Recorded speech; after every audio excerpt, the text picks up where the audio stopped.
Hindi ako makapaglakad ngayong morning ay mamayang hapon. At ayan ay aking napagdilig-dilig na yung mga tanim ko.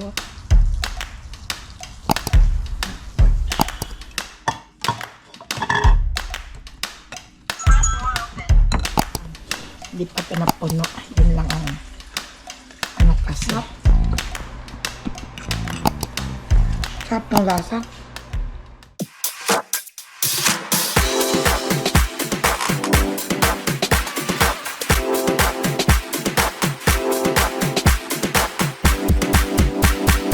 Subscribe na! Good morning, my friends and friendship! At kung saan man kayo naroroon, good evening, good day, good morning, or good evening sa inyong lahat. Basta kayo? Ito ako, it's morning here in the US. It's 8 o'clock. I was woke up at about 6 o'clock in the morning. Kasi magre-ready ako kay Zoe. That's everyday routine since Monday through Friday. At yun ang kasi ang the parents, they're going to work. At nagpapasok sila, they're going to work at about 4 o'clock in the morning. At uuwi din sila 2 o'clock. And then they're going to pick Zoe at school.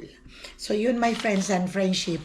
Mag-isa lang ako dito. And 3 of us here, si Jarrell at si Big Boy. Si Jarrell, Big Boy, at saka si JR. But they're inside in the room.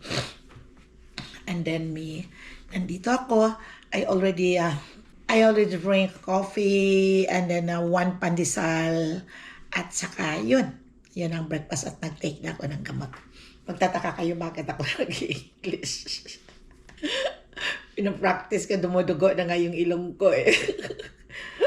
Pinapractice ko na baka mamaya makalimutan ko na English eh, makaharap ko ang mga Ingleserong mga puti eh. Hindi na ako marunong sumagot. Dito na ako nakastack up sa bahay. So my friends and friendship, this morning ay mayroon akong hinog na banana na sayang naman pag itatapon ito. Yan, so gagawin ko ito ng banana cake. So, kumusta kayong lahat dyan? Sana ay nandiyan kayong lahat sa mabuting kalagayan. At, of course, this morning has a good weather. Look, ang ganda ng weather. At kahapon ay nagtanim ako ng nagtanim ako kung malamig doon sa labas ngayon. Teka, tingnan natin. O, hindi masyadong malamig. Good ang weather ngayon. Nagbili ako kahapon na hindi ko pa nasiya. Hindi pa dito naayos ang backyard namin. Oh. Yan, nagtanim ako ng itong sili. This one yung hot banana daw. Yan, ay mumulaklak na. Mumulaklak na itong ito, may bago akong tanim din. Itong sili. 4 na paso ang sili. At mayroon din akong tomatoes. Ayan, malalaki ito. Ayan. Sana mamulaklak kayong lahat at mamungay ng marami. Ayan, malaki na siya yung isang nilagay ko.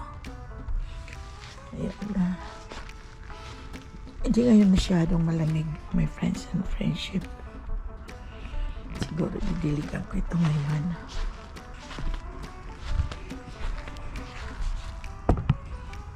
Ayan na, hindi ko napatay ka.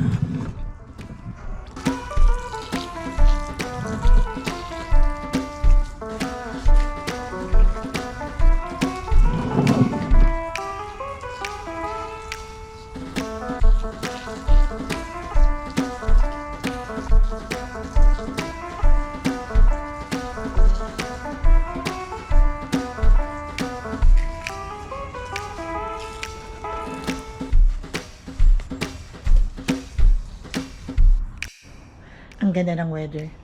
Mamaya nito mainit na pero maglalakad ako. Kung hindi ako makapaglakad ngayong morning ay mamayang hapon. At ayan ay aking napagdilig-dilig na yung mga tanim ko. Ilang piraso lang naman to, may pagka abalahan lang si Mama Ella. Yung avocado ko ay kinuha doon sa paso na ayaw talaga ni Chanel na ipalipat, pero nilipat ko at hindi yan kakulalaki at hindi yan mamumunga. Ayun yung lemongrass ko, nabuhay uli silang lahat. At tingnan niyo my friends and friendship, kadami-dami siyang mga bunga na hopefully and praying na sana ay lumaki kayo. Lumaki ang bunga ninyo at mapapakinabangan ko na kayo. Inalagaan ko kayo ng 2 years na yan. Pero hindi lang maganda ang aming lupa dito. At ayan yung iba. Ito piniprepare ko ito para sa cucumber. Pero kahapon nagpunta ko sa store. Wala pang cucumber. Meron pero naubos na. May isa pang avocado akong gusto kong ilipat pero hindi ko alam kung saan ko siya ilalagay. Dahil titingnan ko muna doon kung ano ang ilalagay ni Grannis kasi may ilalagay daw siya na dito. Sana dito. Ewan ko, tingnan natin dito kung pwede kong itanim. Bahala na. Sa ayan na, mayroon na akong mga tanim. Yan, may pagkukunan ako. Yan, meron na akong siling haba, pang sinigang. Kamatis. Si Zoe, ito ang kay Zoe, yung strawberry. May mga tinanim din ako dito, mga yung kamuting baging para pagkuhanan ng talbos. Pero meron ako ditong, yan ang kamuting baging. Ayan na. Meron akong maliit dito. Sana magkaroon ng maraming dahon para makapag-adapt ako, makapagtanim ako ng ganyang kulay na kamote.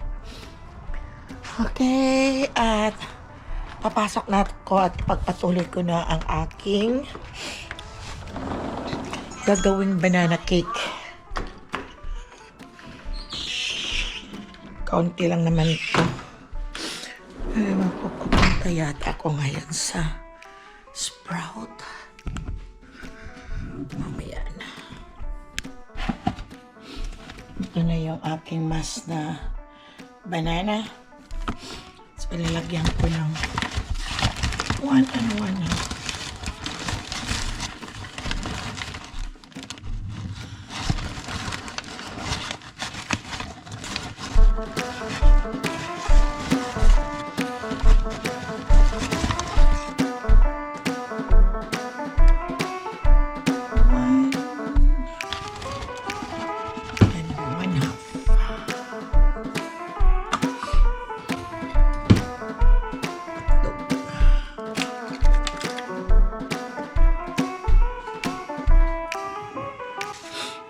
Lagyan ko din ng sugar.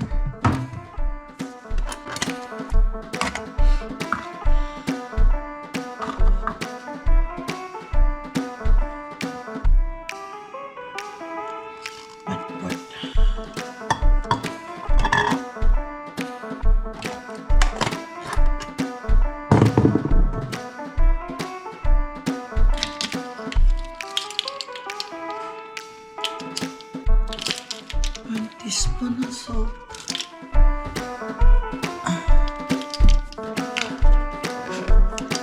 Apat na banana lang ang minas ko dito.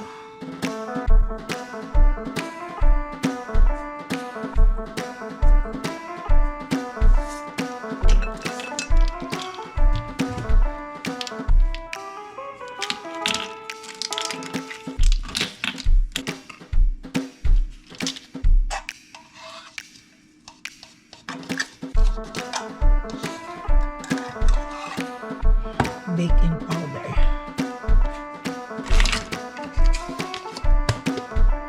At 1/2 cup ng milk and butter.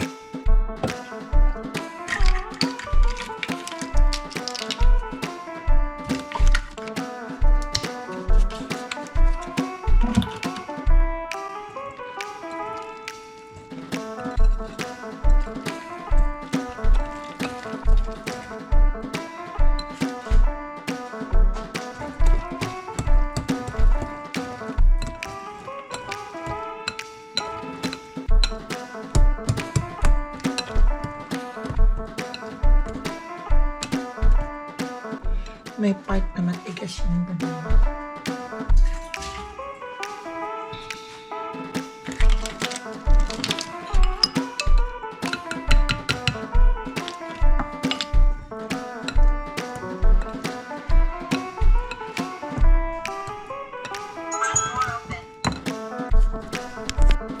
Ito na siya, hindi na nakaabot.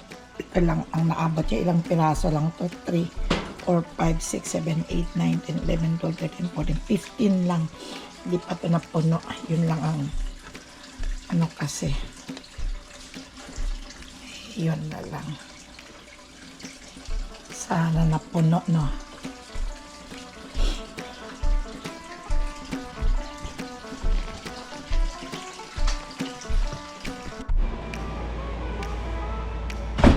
Hindi pa nito.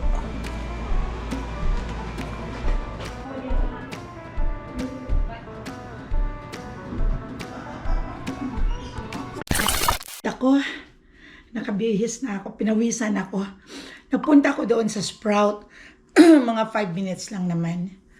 Nagbili lang ako ng kung ano lang, gulay. Nagbili ako. Yung hindi naman ako nagbili ng madami dahil mahirap magbitbit. Dahil paakyat, ito lang ang nabili ko. At itong bag nila, binibili na ito ng $2. Dati ay free mga bottle. Ito, nabili na ako ng mga ganito. Yan. Nagbili din ako ng gulay na dalawa lang na bok choy. Yan. At beef na ilalaga ko. Dote. Yun lang. At gagawa uli ako ng banana cake. Banana muffin. Ay, napagod din ako. Kaya inom muna ako ng tubig. Dali.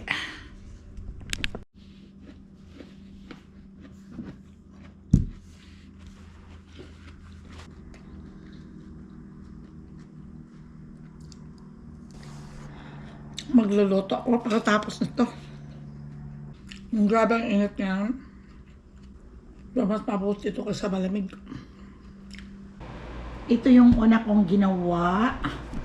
Ito yung una kong ginawang banana muffin. Gustong-gusto to ni Zoe at ni Jarrell. Kaya gagawa ako ulit at nakabila ako ng saging kanina. At ito naglalaga ako ng binili ko ding beef. Kasi gusto ng mga bata nga ang may sabaw na mainit-init. Dahil puro may allergy. Makati ang lalamunan. Kaya yun. Haluan ko lang ang gulay ng sayote. Ito ang nabili ko kanina sa Sprout.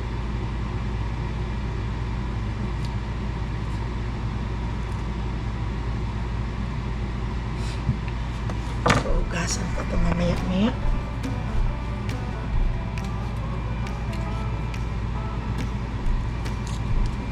Medyo may kaunting kamahalan lang dyan sa Sprout.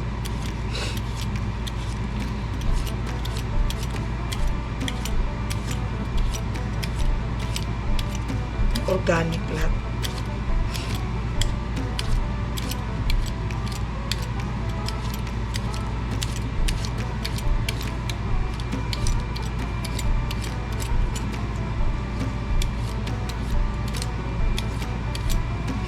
At meron pa pala akong natira doong papaya na kalahati sana hindi pa sira. At i-adobo ko sa gata itong chicken.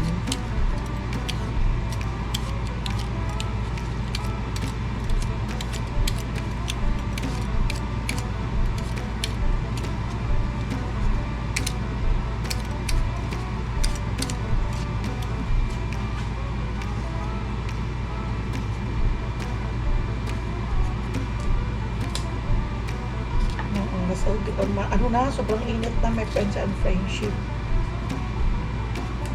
Ano na talaga ang panahon. Buka sa Friday daw ay may heat wave. Gasan ko muna.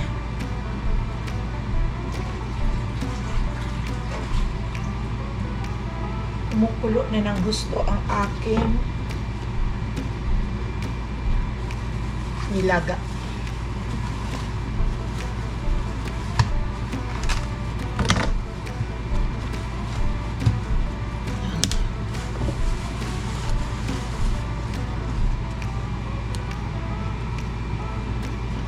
Sarap kumain ng ice cream, eh.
Ay, sa wakas, my friends and friendship, makakain na din ako. Loto ako ng adobong chicken. Ito siya. Hinaluan ko lang ng natitirang kapaya. Pero siguro,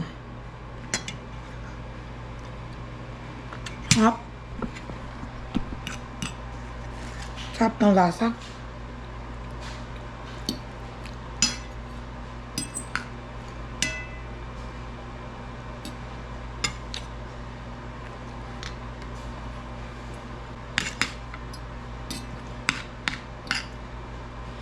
Kain na tayo.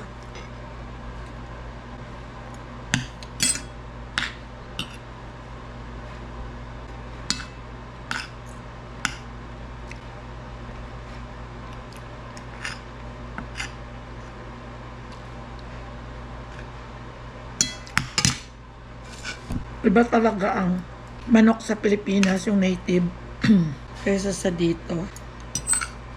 Ang native nilang manok dito, sinasabing organic, yun. Pero wala naman silang kinakatay na manok na sinasabing organic. Doon na ako babawi. Sa Pilipinas, pag umuwi, makakain ng manok na native. Namimiss ko na may friends and friendship yung ano ba lang manok? Yung ano yun, my friends and friendship, yung pag inubaran yung ubod ng saging. May sabaw ako doon, nilaga. Mamaya ko lang kakainin. Ano ka? Ano ba yung mangga?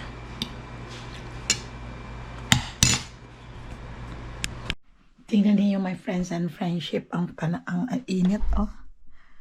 Grabe.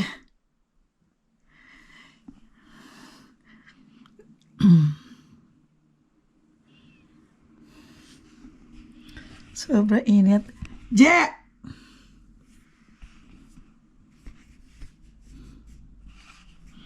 Si JR at saka si Monmon.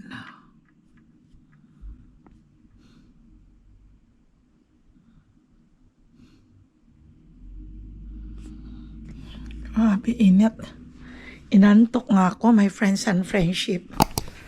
Makatulog nga, sandali. Nap lang.